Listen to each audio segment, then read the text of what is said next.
43장으로 찬송하시겠습니다. 43장 찬송입니다.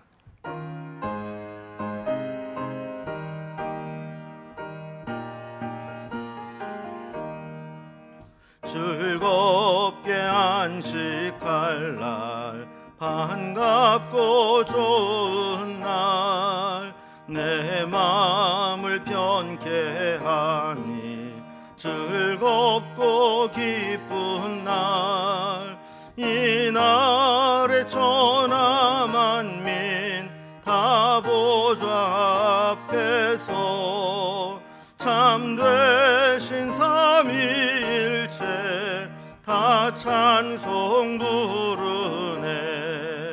이 날에 하늘에서 새 양식 내리네. 성회로 모이라고 종소리 울리네. 복음의 밝은 빛은 온 세상 비치며 또 영생물이 흘러 시원케 하시네. 이 주일 지킴으로 새 은혜 입어서 영원히 쉬는 곳에 다 올라갑시다.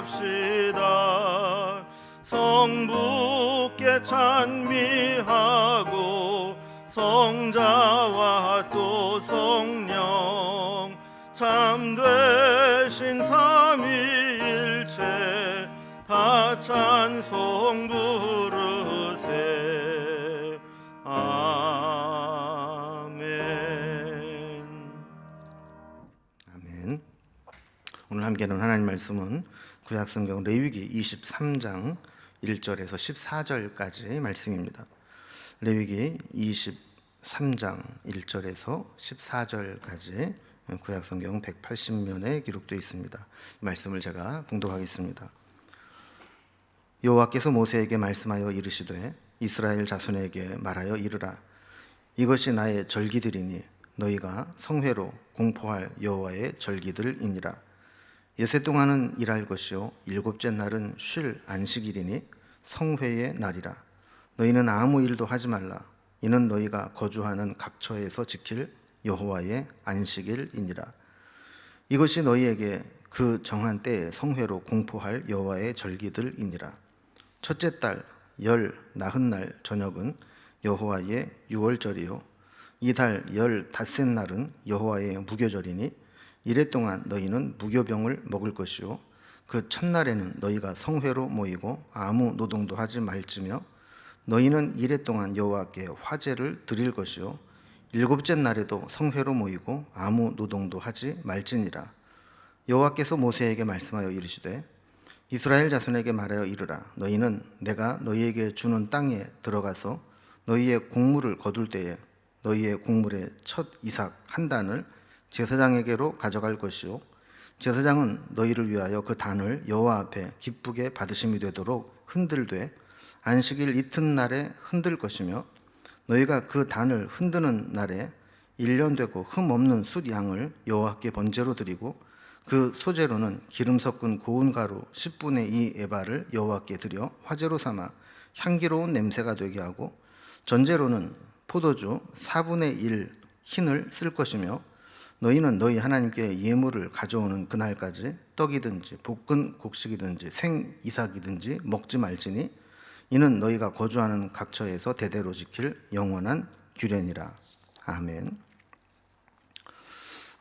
우리가 신앙생활을 제대로 하고 있는지 어떤지를 분별하는 기준 중에 하나는 우리에게 주어진 시간들을 어떻게 사용하고 있는가 하는 것을 보면 알 수 있습니다. 우리는 이제 어떤 세상 일에 열중을 하다 보면 때로 하나님을 잊어버리고 일에 빠져 살기 쉽습니다. 또 사람이 욕심이 이제 과하게 되면 그 욕심을 이루기 위해서 하나님의 시간을 맞추기보다는 욕심을 이루는데 열심을 내기 쉽습니다. 그래서 하나님은 우리가 혹시 사는 일이 바쁘고 일에 빠져 있을지라도 의무적으로 그 일을 중단하고 하나님을 기억하고 하나님과 교제하도록 하기 위해서 여러 가지 성일과 절기들을 만들어서 우리에게 지키도록 말씀하고 있죠.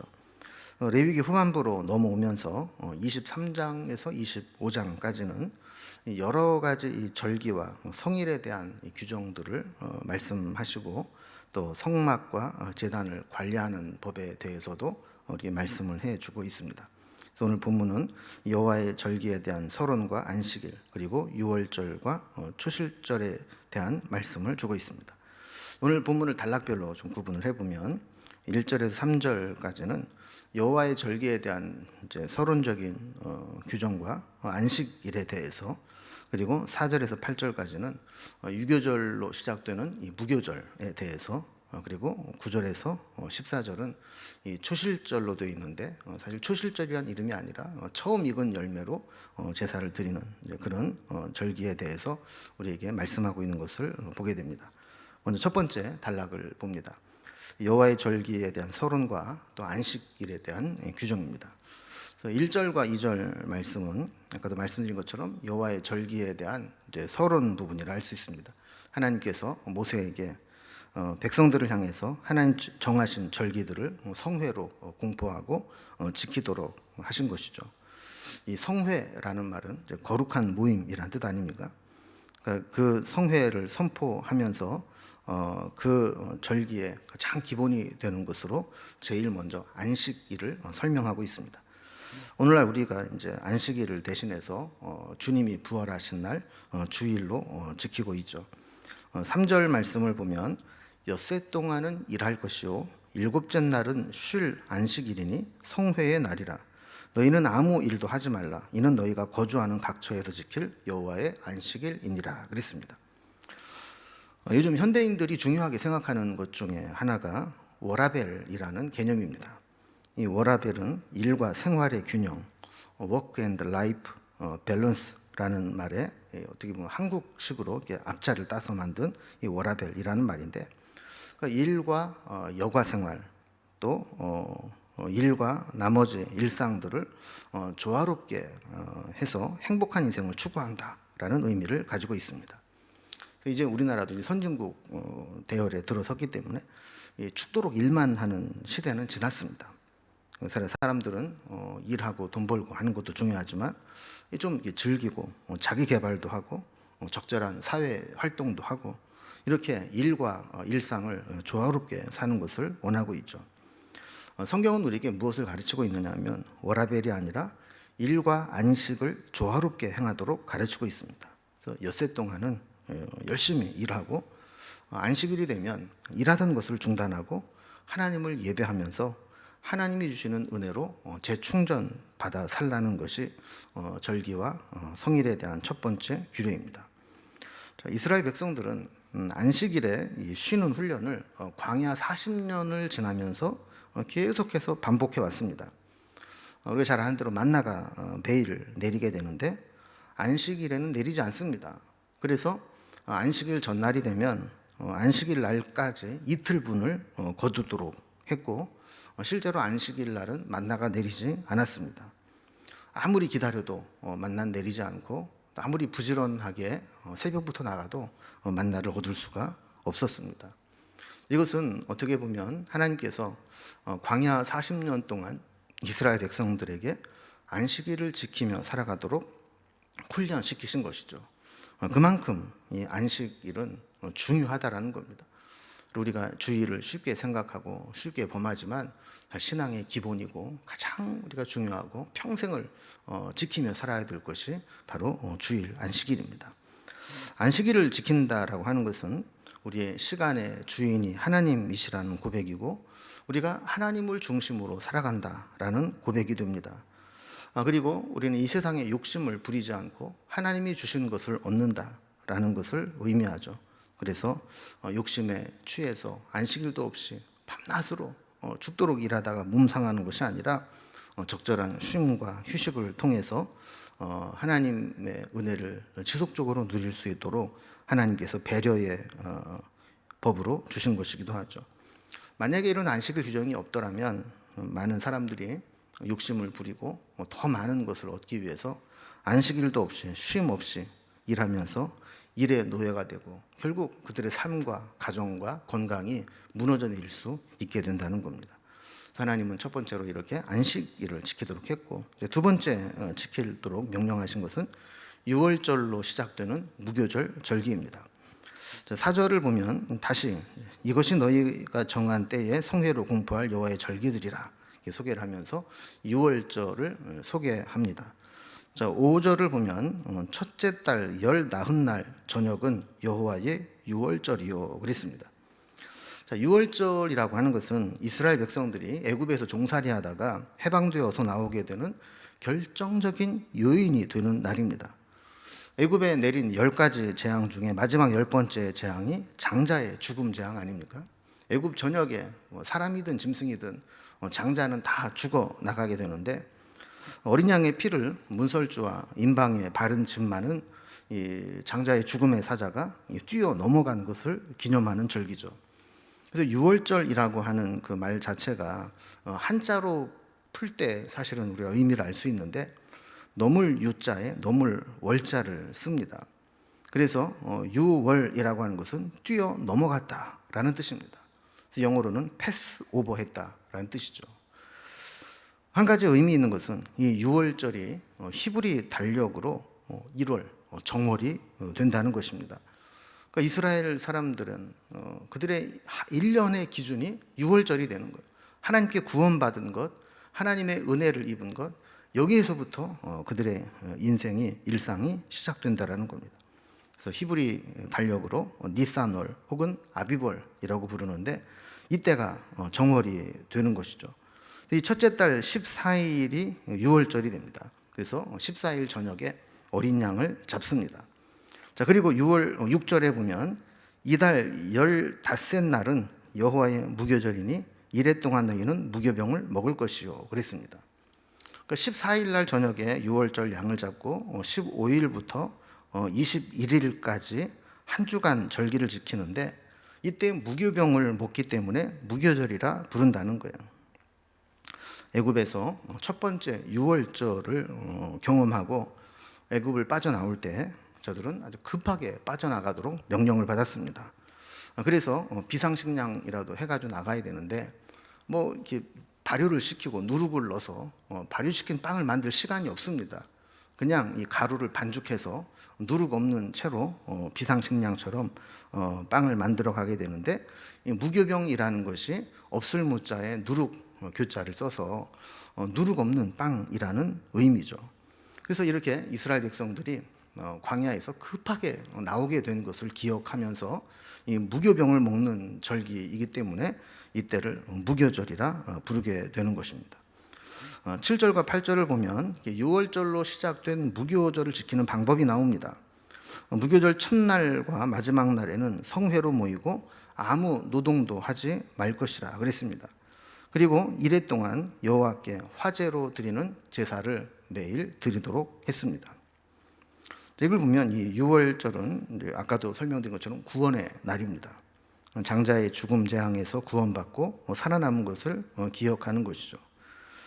여호와의 구원은 심판당하는 자에게는 멸망의 날이지만 하나님의 백성들에게는 구원의 날이 됩니다.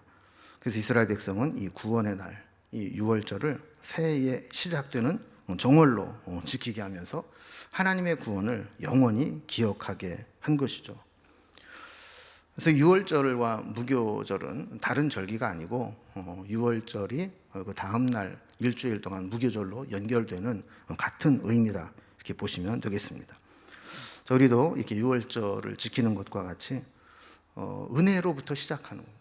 구원받은 곳에서 우리의 인생이 시작되고 구원받은 것에 대한 감사와 찬양으로 우리의 삶이 시작되어야 됨을 보여줍니다. 세 번째 단락으로 넘어갑니다. 9절부터 14절까지는 이제 제목은 초실절이라고 되어 있는데 사실 본문에는 초실절이라고 하는 이름이 안 나옵니다. 다만 10절에 보면 이스라엘 자손에게 말하여 이르라 너희는 내가 너희에게 주는 땅으로 들어가서 너희의 곡물을 거둘 때에 너희의 곡물의 첫 이삭 한 단을 제사장에게로 가져갈 것이요 그랬습니다. 여기 첫 열매에 대한 감사라고 했습니다. 그래서 이 곡물의 첫 이삭을 한 단을 제사장에 가져가라. 우리가 이제 전에도 한번 살펴보았지만 이스라엘의 이 절기를 도표로 살펴보면 오른쪽 위쪽 오른쪽 1시 방향 쪽에 보면 1월 달이 나옵니다. 그때 정월이 되는 거죠. 그때 14절이 우리가 14일이 아까 살펴본 6월절 어린 양을 잡는 날이고 15일부터 무교절이 시작이 됩니다. 무교절이 시작된 다음 날이 이 첫 소산을 봉헌하는 날로 되어 있습니다. 이게 무슨 의미냐면 지금까지 이스라엘 백성들은 광야에서 하나님이 내려주시는 만나를 먹고 살았습니다. 그런데 그들이 이제 가나안 땅에 들어가게 되면 그 땅을 차지하고 농사를 지어서 곡식을 거두게 됩니다. 이때 곡식을 거두어서 첫 이삭을 수확하는 때가 바로 이 6월절 무교절 다음 날과 겹치게 됩니다. 이것을 제사장에게 가져가도록 한 것이죠. 자, 그러면 11절에 보면 제사장은 그것을 너희를 위하여 그 단을 여호와 앞에 기쁘게 받으심이 되도록 흔들되 안식일 이튿날에 흔들 것이며 그랬습니다. 안식일 이튿날 그들은 흔들어 드리는 요제로 그 이삭 단을 흔들어서 하나님 앞에 올려드리라는 겁니다. 이때는 이삭 한 단만 드리는 것이 아니라 함께 하나님께 드릴 제물들이 있다는 것을 우리에게 설명해 줍니다. 그래서 번제와 소제와 전제와 예물들을 함께 드리도록 했는데 12절에 보면 너희가 그 단을 흔드는 날에 1년 되고 흠 없는 숫 양을 여호와께 번제로 드리고 그랬습니다. 첫 단을 흔들어서 유제로 드릴 때 곡식 한 단만 드리는 것이 아니라 1년 된 흠 없는 숫 양을 번제로 함께 드리도록 했습니다. 그리고 13절에 보면 그 소제로는 기름 섞은 고운 가루 10분의 2 에바를 여호와께 드려 화제로 삼아 향기로운 냄새가 되게 하고 전제로는 포도주 4분의 1 흰을 쓸 것이며 그랬습니다. 기름 섞은 가루로 소제로 드리고 포도주 4분의 1 흰으로 그걸 부어서 전제로 드리라 그랬습니다. 자, 이렇게 곡식단만 드리는 것이 아니라 번제와 소제, 요제로 함께 드리도록 했고 또 예물로 바치게 했습니다. 자, 그러면서 14절에 보면 너희는 너희 하나님께 예물을 가져오는 그 날까지 떡이든 볶은 곡식이든 색 이삭이든지 먹지 말지니 이는 너희가 거주하는 각처에서 대대로 지킬 영원한 규례니라 그랬습니다. 먼저 하나님 앞에 이런 감사의 제사를 드리기 전에는 사람이 먼저 먹으면 안 된다라고 규정을 해 놓은 것이죠. 오늘 말씀들을 이렇게 보게 되면 하나님께서 우리에게 이런 절기를 지키도록 명하신 것은 우리가 세상 살이에 너무 바빠서 하나님을 잊고 살지 않도록 이렇게 하나님 앞에 나오는 날, 또 예배해야 되는 날, 제사를 드려야 되는 날, 기억해야 되는 날을 정해 놓으신 것입니다. 그래서 우리가 이런 절기들이나 성일들을 귀찮아할 것이 아니라 사실 우리가 이 절기들을 중심으로 해서 우리의 신앙을 살피면 우리 경건에도 아주 큰 유익이 있게 됩니다.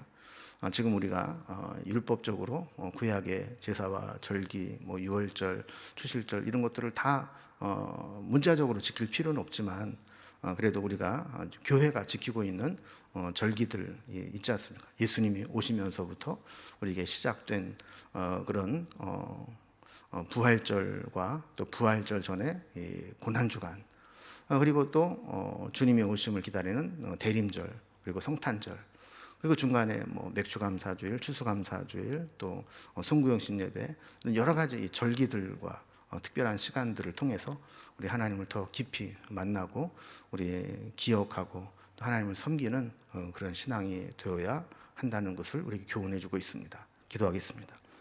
하나님 아버지, 하나님께서 우리에게 여러 성일과 절기들을 제정하시면서 세상에 함몰되지 않고 하나님이 정하신 날 하나님을 기억하며 하나님의 규례대로 하나님을 예배하고 섬기고 또 제사할 수 있는 규례들을 정해 놓으신 것들을 살펴보았습니다.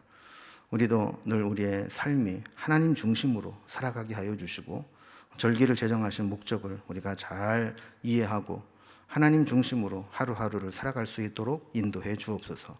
매일 주님과 교제하는 시간을 갖게 하시고 또한 일주일에 하루씩 주일이 되면 주님 앞에 나와 우리 하나님이 우리의 주인 되심을 다시 고백하는 시간이 되게 하여 주시며, 또한 한 달 시작할 때 월삭으로 주님 앞에 서게 하시고, 또한 여러 절기들을 통해서 하나님이 우리에게 부여해 주신 신앙적 교훈을 다시 한번 기억하며 하나님 섬기는 우리의 삶이 되게 하여 주옵소서. 오늘도 하루를 살아가는 날 동안 주님과 동행하며 주님을 의지하며 주님의 은혜 가운데 살기를 원하오니 저희들을 인도하여 주옵소서.